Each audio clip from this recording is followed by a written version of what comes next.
ka ba, Risa Ontiveros? Kung sa bagay, nahihina ka naman talaga. 16 votes, mga kababayan. Hindi nila makukuha yon. Kaya magpa-plan B sila ng con-as. I don't know why may naniniwala pa dyan na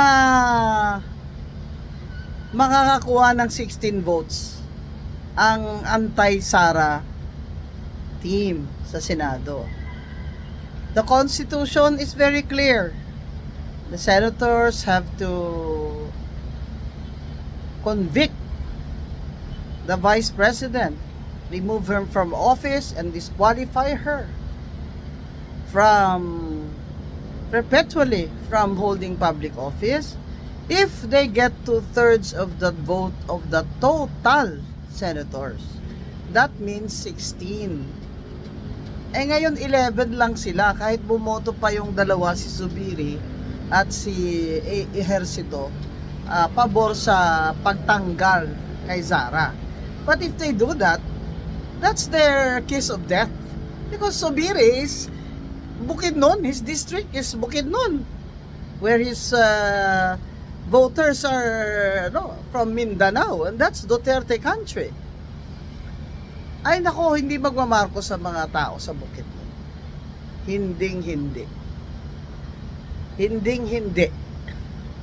Kaya, baka mag-abstain pa nga siya, like he did dito sa eleksyon ng Senate President. Ganon din si J.V. Ejercito, na sinabi na niya na malamang hindi talaga siya boboto pabor sa impeachment. Now, they need 16 votes of the total members. Ilan ba total members?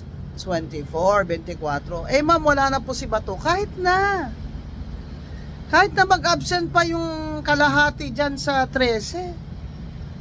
Counted yun sa total number of senators na dapat makakuha silang 2/3 or 16. 16 nga, kulit nyo eh. Kaya nga nagpa-plan B ng BBM gang. Kasama na sa BBM gang yan si Risa Ontiveros.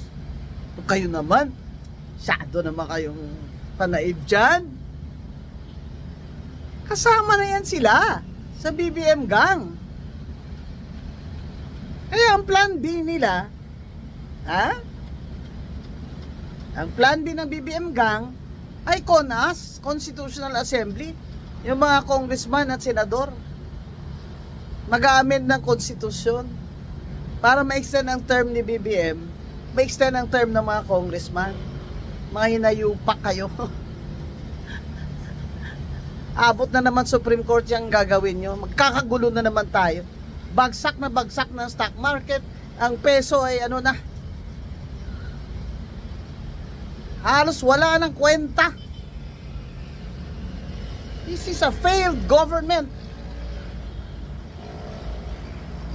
Ayaw nyo pa rin makita na itong lahat na ito may kasalanan si BBM gang. Tapos gusto nyo pa manalo siya. At sumama naman kayo.